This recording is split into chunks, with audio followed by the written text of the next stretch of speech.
Friday. It is May 9th right now, and breaking in with a very special interview. It is myself as well as our K4CO radio president, Sarah. How are you, Sarah? Wow, you just gave me your title. I think you're still president. Vice President. Okay. I'm going to be VP. Okay. We can share president. We'll make you president. I like How's that? too. I am so glad to be here. It is quite an honor to meet you in person. So, yeah. And I'm so excited for the weather. Yay, bring on the 80 it's degrees. It's going to be beautiful. I cannot wait for this beautiful weather. So. Exactly. Yes. Well, for those of you that do not know, kind of part of this interview is National Foster Care Month is observed annually in May. So May is National Foster Care Month, serves as a time to raise awareness about foster care, recognize the contributions of foster parents and other caregivers, and support children and youth in the system. It's an initiative of the Children's Bureau to highlight the importance of providing permanent homes and connections for these children. And we have a wonderful guest today, author and public speaker. We have Levia Hartman. You can go to, hello, you can go to leviahartman.com, author of Crown Up as well. How are you, Levia? I'm great. Excellent. Thank you. Yeah, I'm so thank you very much. back. Yeah, welcome back. Exactly. You were one of our first interviews back when we Yeah. started. So it's wonderful having you back.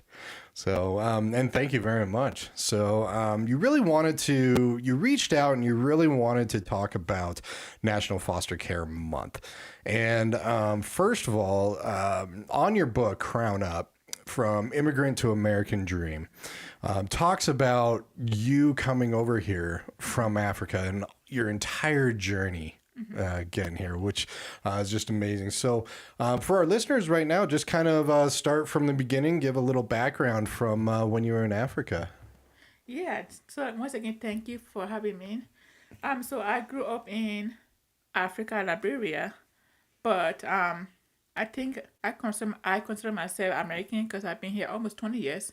20 years. So basically, when I was in Africa, there's a lot of stuff that happened, civil war, and people get displaced, and so my life basically is like not stable. Yeah, it's not stable. So when I came to America, I was hoping to have a more stable, safe life, and unfortunately, things didn't turn out, like it's supposed to be. So part of that is me being a foster home. So, which is why I'd like to talk more about, raising awareness for foster care or former foster children and their parents as well. So, And how old were you when you first came over here? when I came to America, I don't really keep track of age, but I'm going to say probably around 9, 11 age. I was very young. Okay. About 9 or 11 years old. And so what was then your experience when you got over here? You got into the foster care system. Okay. How did that happen? Yeah, so one of the things that happened was the mental illness with my mom. That she didn't really understand, she has this mental illness. She doesn't really interact well with people. And so on top of that, also the culture shocked part. So everything was kind of ooh, and this and that. So basically, it was I didn't have a safe home or a stable home, and I was going to school at the time, and my principal, she knew about my situation at home, and the cops got called, and so it was a whole bunch of drama, and so it was a bit like a temporary thing. Like, okay, we're gonna take you from now, and then when she get back on her feet, then you can go back to her. But she never did. Never did. Right. Yeah. And a lot of times it is like a temporary thing. That's what it's supposed to be a lot of times in the foster care system. And this is from the Congressional Coalition of Adoption Institute, on any given day, over 368,000 children are living in the United States foster care system. That's large. It's a lot right there. Over 108,000 of these children are eligible for adoption, and they will wait on average almost 3 years for an adoptive family. Yep. And how long were you in the foster care system? It was supposed to be temporary, but it turned out not to be. Yeah, I was in the foster care system. As we were talking about earlier, when I came to America 2005, and in 2007 is when I went to foster care, and then 2013 is kind of when I graduated from the system. So yeah, I was in it for a while. So about 6 years. Yeah.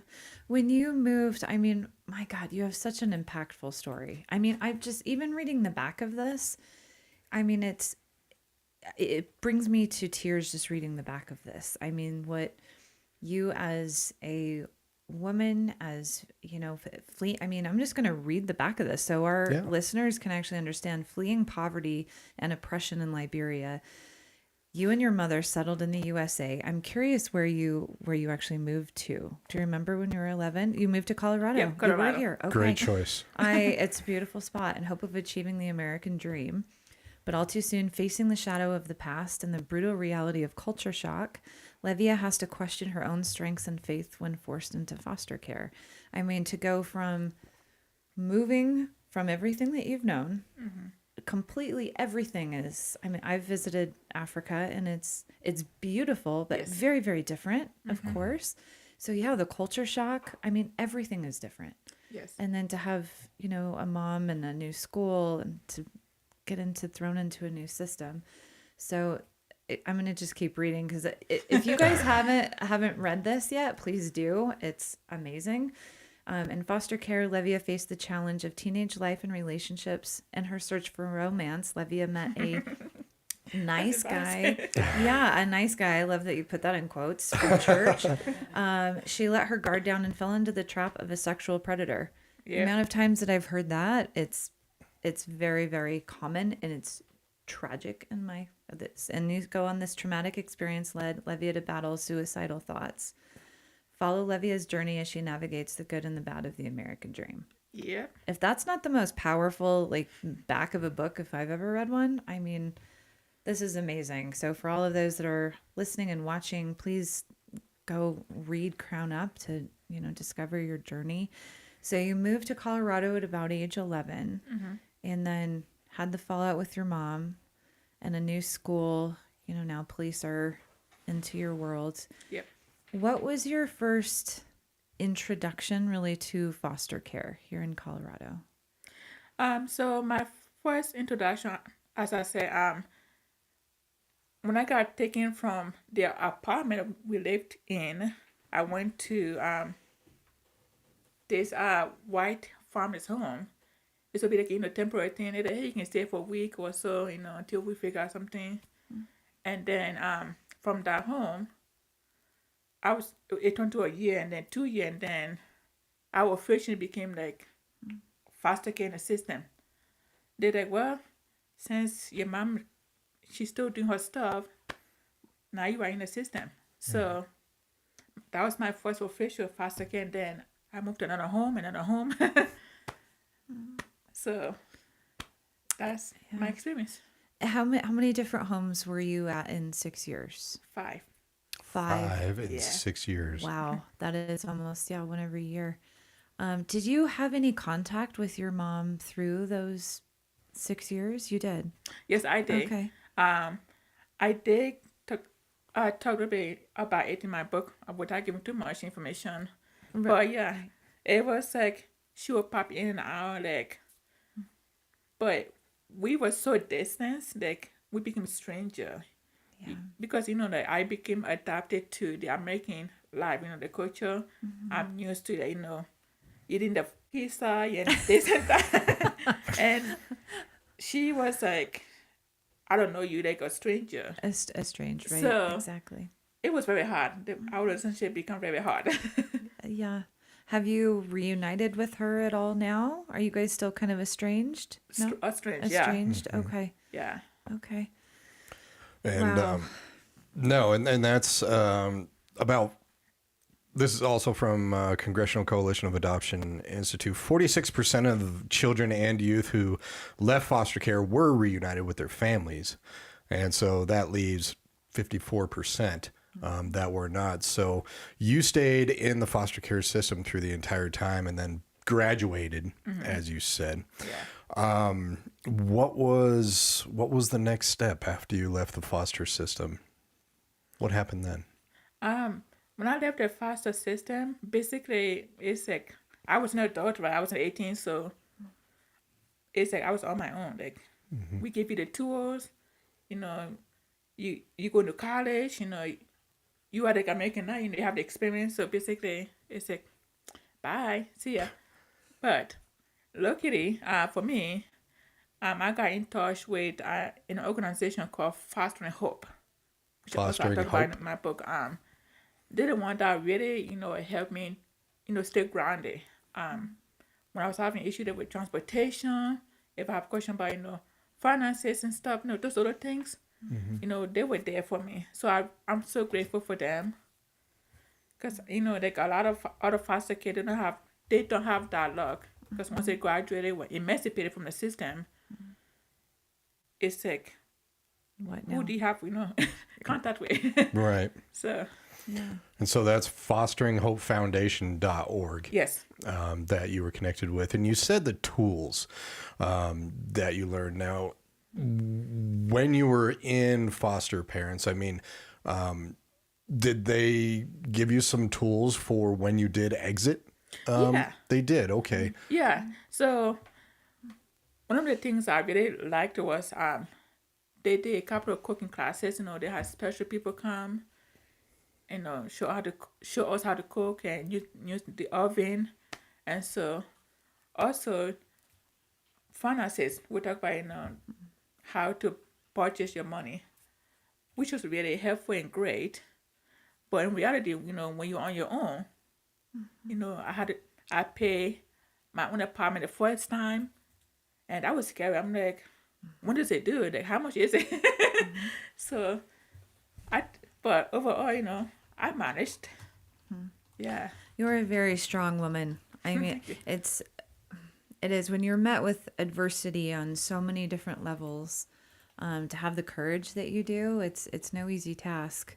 I mean, and you were on Great Day Colorado this morning, and I appreciate it when anyone, but I'm a strong champion for women as well. And for children. It's anyone that really goes through a tough journey to have a voice, Yes. because that's the only way we see change. Yes. I find so many, if you kind of go in, nothing will change. But when you go out like you wrote a book, you're on Great Day Colorado, you are a public speaker, that is how you can make something when we're in that valley. And every person I've ever talked to in my life has gone through a valley. And it's like, what are you going to do with that information? Exactly. And I love what you've done. And, you know, I'm glad you kind of highlighted, at least, because the foster care system, like anything, has the good and the bad. Yes. And so I'm glad that they actually did assist with some tools to teach you how to cook. And when you make money, here's maybe how to allocate it. Right. You know, save some, or here's how to use it. Because it's, you know, us that have grown up here, you know, sometimes that's overlooked no matter what family you're in. So it's good to have those tools. And it is really scary. At 18, we all kind of go, now what? Now I have to go find a job and find where I'm going to live. Right. So again, to go back maybe to at age 18, what was your first job or career step? What did you decide to do with the help of, sounds like the nonprofit help too? My first job was I was doing like a demo with a company, Atkins Super. So, you know, I'm not one of those ladies in the front there, hey, you want to try this? You want to try that? Demoing Okay. foods and Yeah. products. Gotcha. Yes. So, and then my second real job, I should say, was at Goodwill. Okay. Yeah, Goodwill, they took a chance on me. They like, do you know how to count money? Do you know how to do customer services? I'm like, I can try. Yeah, So teach me. yeah, that was my job. Okay. Nice. Well, I'm at Goodwill all the time. I love that place. What happened after you worked there? After I worked there, obviously, everybody wants to grow and have a better career. Then I went to a call center. I transitioned to a call center, which I'm still doing now. So I just work from home, just taking care of customers over Yeah. the phone. Yeah, yeah. Yep. We've all done all this stuff. At what point did you tell yourself, okay, I'm gonna write about my experiences. I'm gonna write books that I can share with others. What went through your head then? Yeah, so the book is kind of become like an accident, I should say. Like, I did not plan to become an author. I did not plan to become a writer. Um, there was one incident. I talk about the suicide. When I was sitting in my room and just kind of having a conversation by myself and talking to God, and every time I talk to people, they're like, "Where you from? What do you do?" This and that. I'm like, maybe I should publish the book so that way people can actually read it without me having to explain myself all the time. All right. So this book, it started out when I was in my teenage years, when I was in college, and just kind of added some stuff to it, as I went along, and finally I was like, you know what, let's do this, let's publish it. So yeah, Nice. And when writing this book, and this book basically takes you all the way from step one, from your American dream, from Africa over to here, and all the challenges that you took. But you specifically wanted to talk today, being National Foster Care Month, about the foster care system and what challenges specifically with the foster care program and everything did you face, and also though, what were some great things that you remember from the foster care system, especially you going from 5 homes in 6 years. That's a lot of different people you Yes. came across that may have given you a lot of good things. So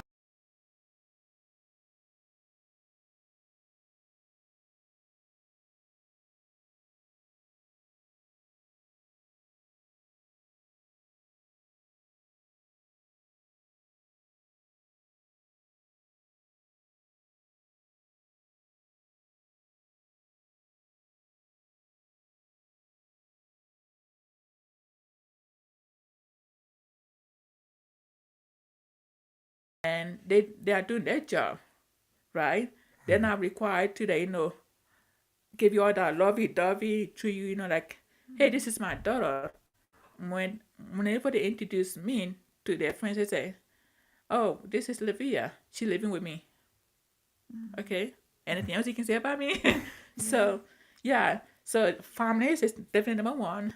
And then number two is the culture part, like I mentioned earlier. Especially, like, I wish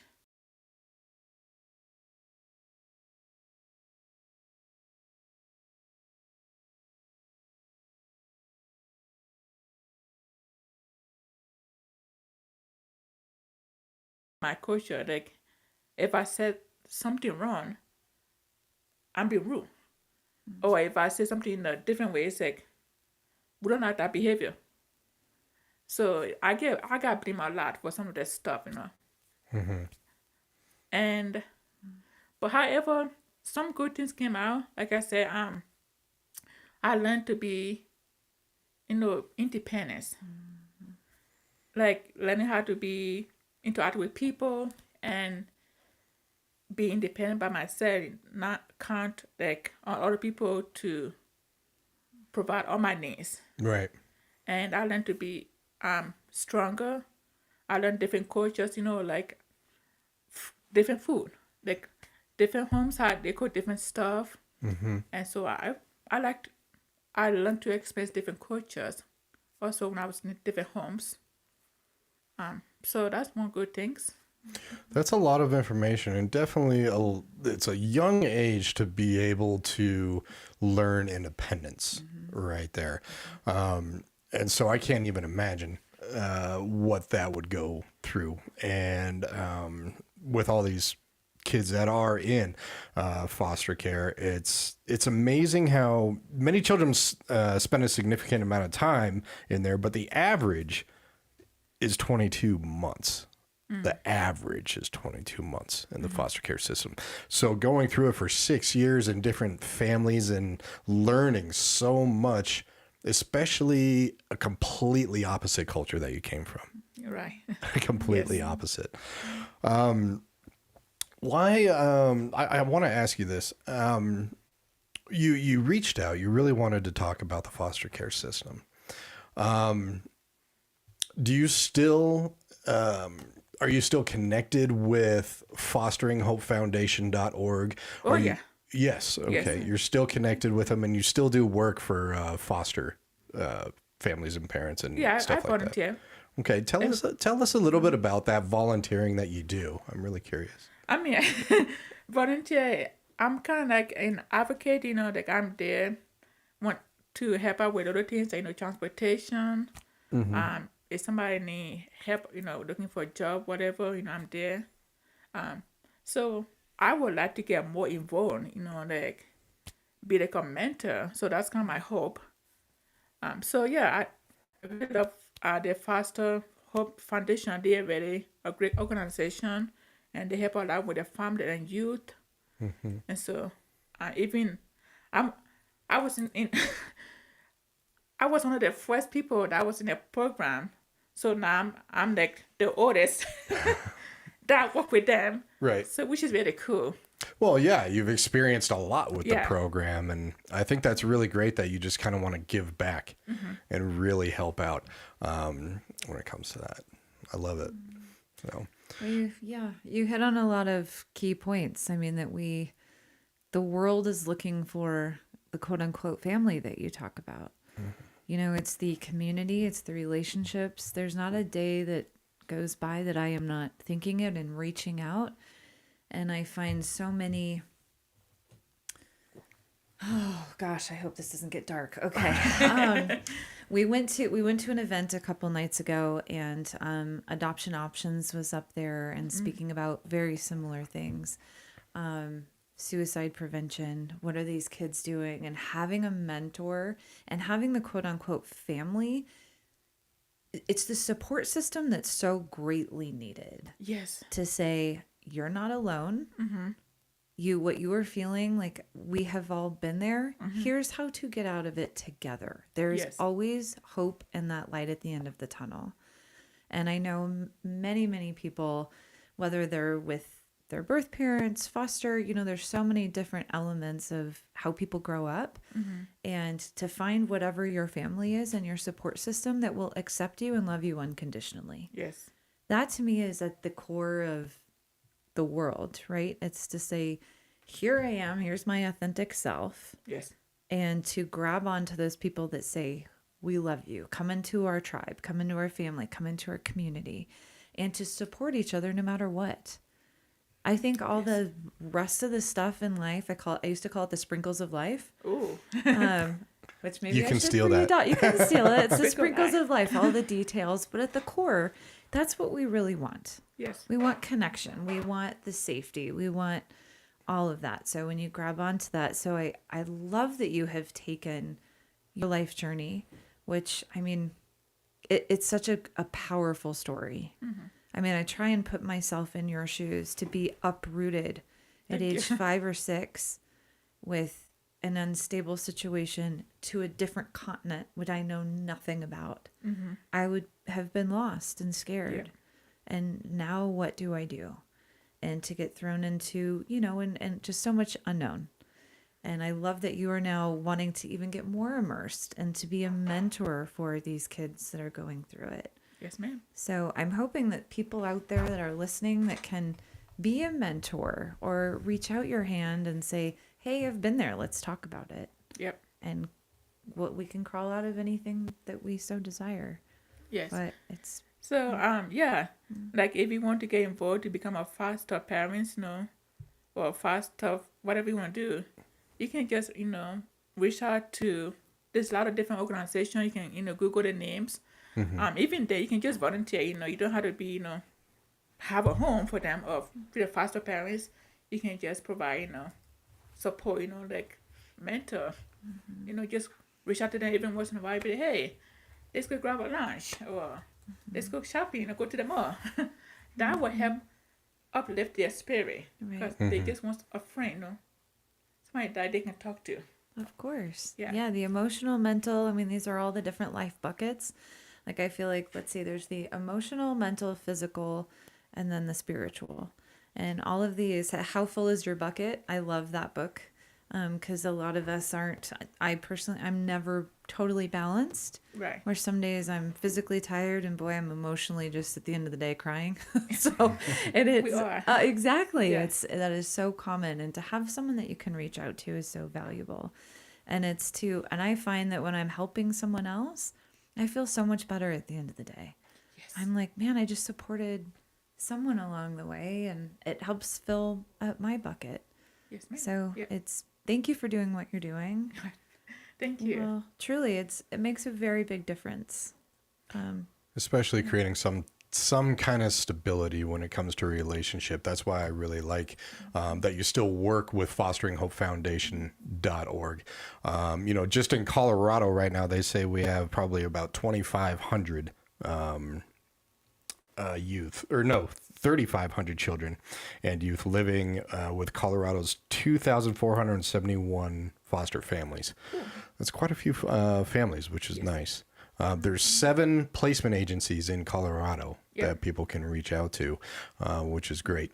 But I love the idea of, the state only really gets involved with a small aspect of it. That's why we have these great organizations that you work with.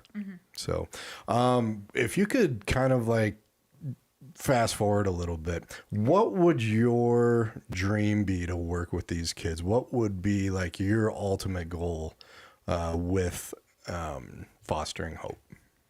My goal is to create my own non-profit organization. Yes. I love it. It sounds big.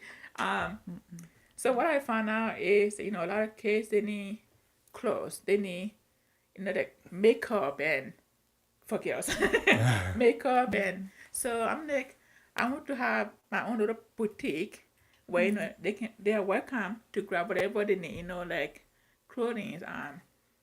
Maybe I can expand it, add some food, just whatever, especially if you are by yourself, you just move out, and you need like financial support. I think that will help out a little bit. I would think that's probably one of the biggest things is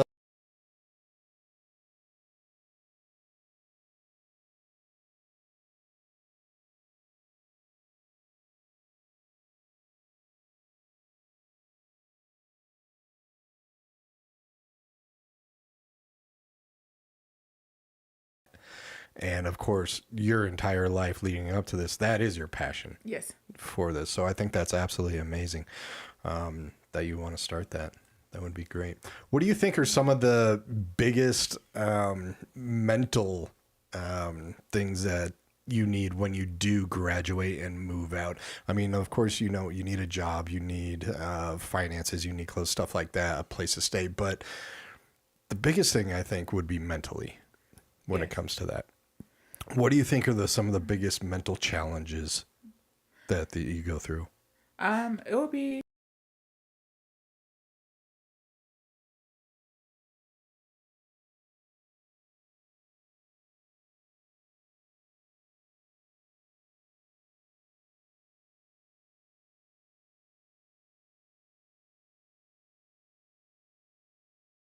on you, and support you, kind of hold your hands, like I say, somebody to talk to, to help, bust that bubble in the spirit, and create a positive attitude and positive mental stability for them.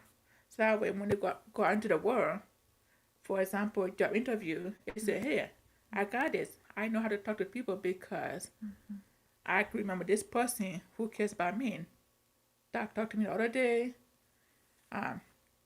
or someone that they can trust, and pick up the phone and be like, hey, can you please come with me for some coffee or something?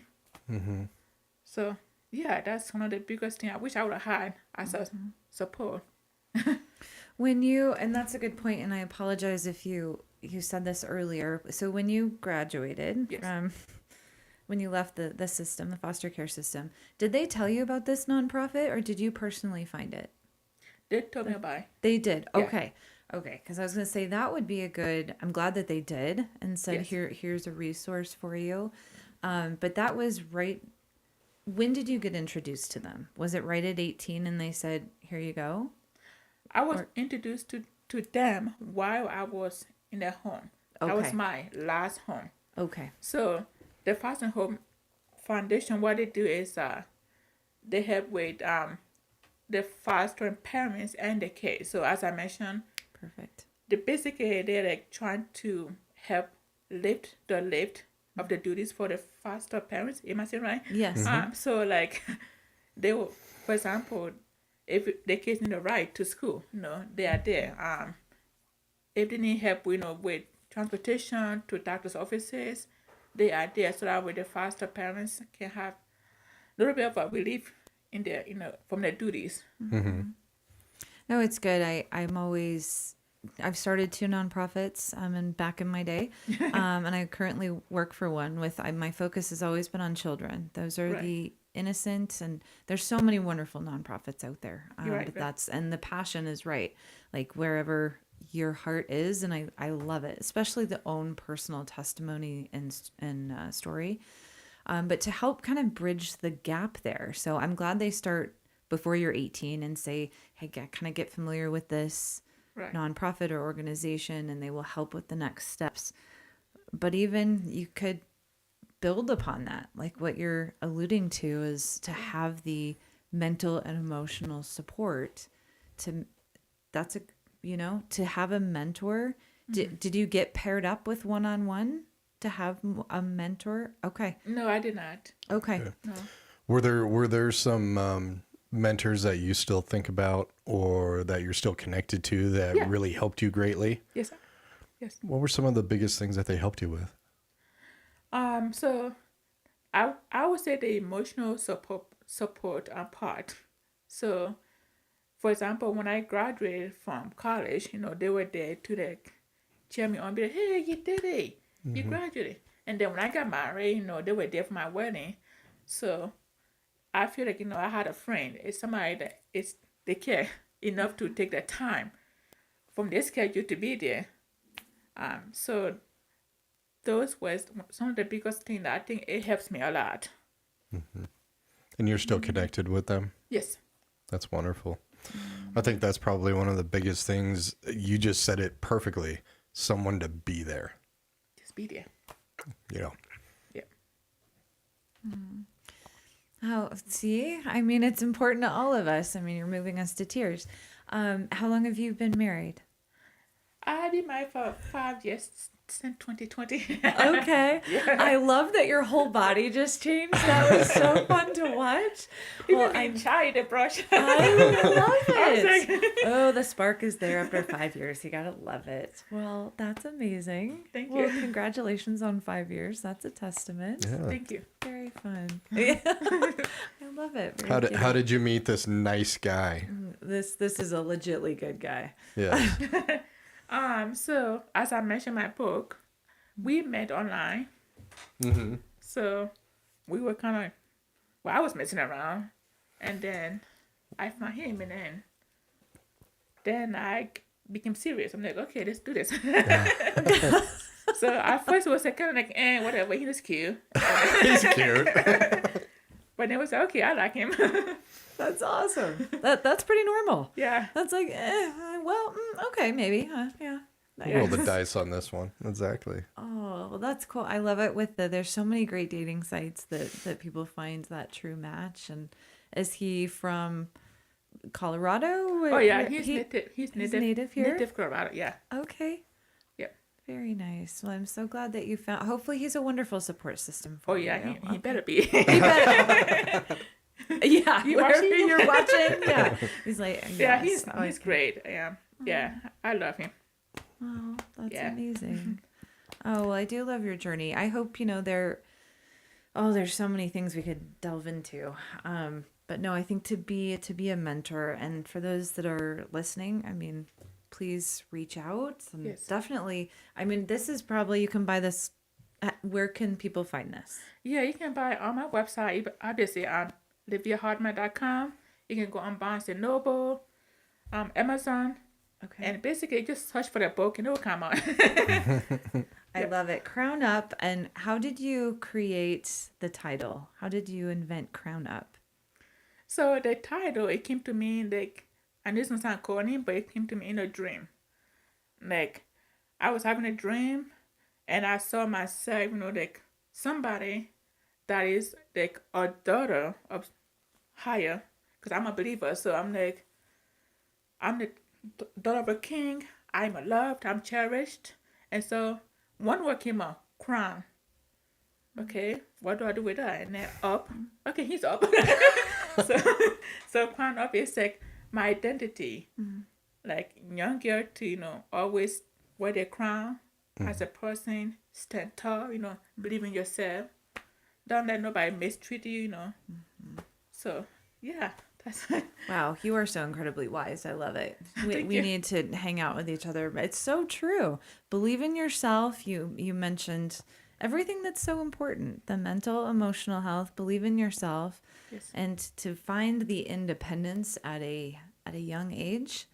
I mean, that's tough. That's tough in adulthood to figure out how to become independent, let alone, a little kid. yeah. When everything is so new and you're in those innocent times. Yes, ma'am. But you can do it. Yes. I am a firm believer that anyone, if you want to start a nonprofit, you can do it. I telling you can. Whatever job you want to go do, you can do it. There's always a path. Yep. And if you believe in yourself, which is believe in yourself. Like I always tell people, I mean, we all have our journeys, right? Of the ups and downs, and they teach us. Use those moments that are those valuable lessons, and again, reach out and help people through those moments. But If you could kind of go back in time and speak to yourself, what are some of the things that you would tell yourself when you were younger, just starting out, going through this whole process and everything? What is something that you wish you heard, or what you would tell yourself? I would tell myself, you are loved. I think that's one word that was missing in my life, like feeling that love, So I would say, you are loved, and you are brave. You'll be okay. I wish I would have believe myself back then when I was going to the mental illness stuff. But now as an adult, I'm like, yeah, I am loved. I don't need to look for love like anyone else. So, That's good right there. I like that. You're gonna do a lot of great work. I know that. thank you. So I'm really happy for whoever you come in contact with in this. So if you do want to reach out, I mean, of course, you can go to fosteringhopefoundation.org. There's a lot of nonprofits out there that reach out there. And again, 7 placement agencies in Colorado for foster care. And definitely check it out, the book Crown Up. And all over the place, from immigrant to American dream. Are you living your American dream now? Yes, I definitely am. I'm married the love of my life. I have a job that I love, like working from home, and just going around, talking to people and sharing my story. Yeah, I would say that's pretty much my American dream. That is it. that's amazing. I want to make sure that we also mention you're going to be at a community summer bash. Yes. That is coming up. It's May 31st. It'll be in the city of Fountain, which is AKA Colorado Springs. And I apologize to those that live down south if I butcher this. I'm so sorry. It's Paiute Park. P-I-U-T-E. I'm spelling that, out and That's good to saying see. it phonetically. We say. Paiute Park at 402 Holly Drive in Colorado Springs, 11 to 1. And again, that's May 31st. This was going to be an Easter celebration, and then maybe weather kind of went iffy. So Yes. thankfully, and so many people are already signed up, and Yes. a few more hundred are already in standby. So and you will be there Oh, yeah. with your book and My little table, I'm going to have a little table there and some goodies to give away. So better be there. nice. Gotta love all the little swag. People love that stuff. Yes. So again, May 31st at Paiute Park in Colorado Springs, 11 a.m. to 1 p.m. And I'm going to spell this out, leviahartman.com. That's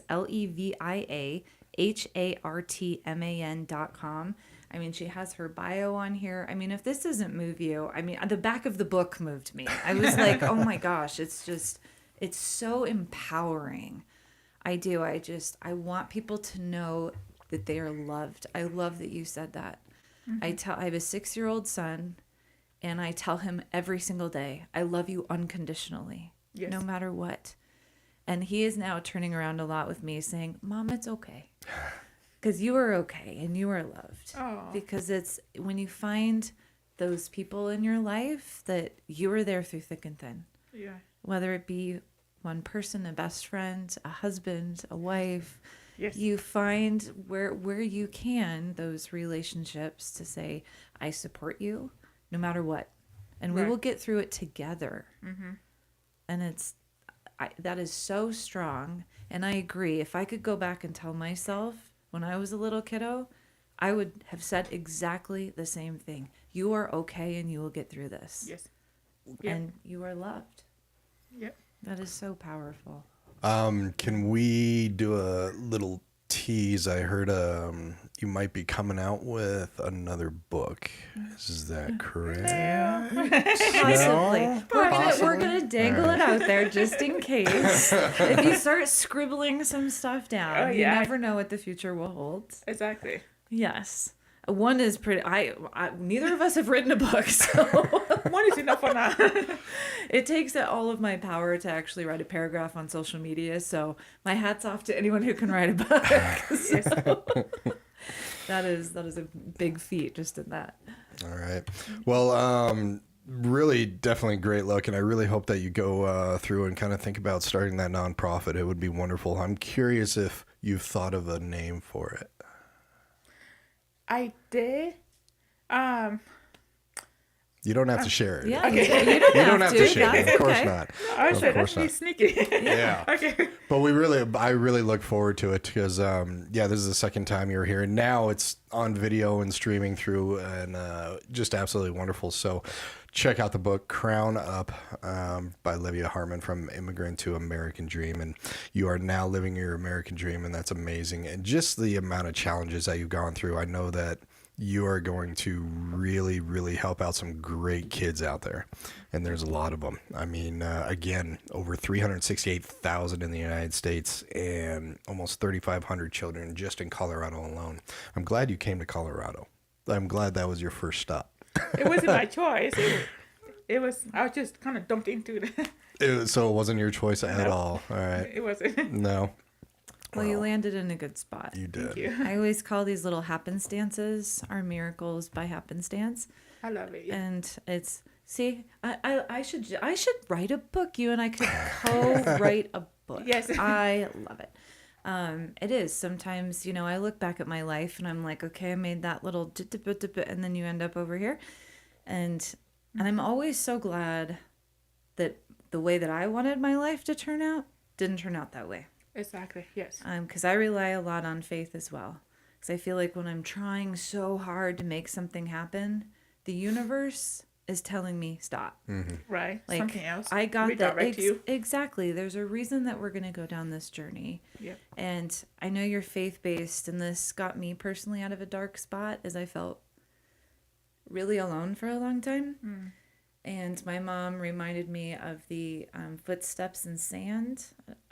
You know what I'm talking Yeah. about? Where you feel like it was just your footsteps, and Well, he's actually working with you. he's Yeah. walking with you or carrying you in that time. Yep. And that gave me a lot of comfort to know that. Yes. That there is someone or something that's looking out for us and guiding us. Even if it's not exactly what we want in that moment, Right. there's a reason that the universe is saying, we have a different plan. Yes. And just for myself, it's good to say it out loud, to say, you know what, it'll be okay. Right. Let go a little bit. I think one of my favorite quotes that I've heard is, you want to make God laugh, tell him your plans. Okay. Yes. Because it never really works out that way. So That is so true. Well, we wish you luck on May 31st. Thank you. Again, for those of you down south or anywhere in Colorado, go to Paiute Park May 31st in Colorado Springs from 11 to 1. The beautiful Levia Hartman will be there. Again, go to leviahartman.com to purchase Crown Up and just to read about her story. I mean, if you need hope, if you need encouragement, if you want to reach out, because Colorado is amazing to live in. Yes. I agree. It's a beautiful state, and so many people are here that are willing to help and reach out their hand. So for those of you that want to help, please do so. Now is always the time to do it. There's a reason that you're watching. There's a reason you're listening. There's a reason Levy is here in this moment. Seize the opportunity. Yes. Seize the opportunity. definitely. Yes. Like that. Well, thank you so very much for coming on. And for everybody listening, if you just caught the end of it, it is going to be on our social media platforms for a month, on our YouTube forever. And yeah, definitely check her out, because I love talking with you. You're just very nice. And it's great how, when she even just mentioned your husband, how big smiles you got. So congratulations with everything, and finally living the American dream. It's great. So thank you so much for coming in. Thank you for having me. It was an honor to be here today. So, yeah. Definitely. For May, National Foster Care Month, we've been speaking with Levia Hartman. www.leviahartman.com. That's LeviaHartman, author of Crown Up. Definitely check it out.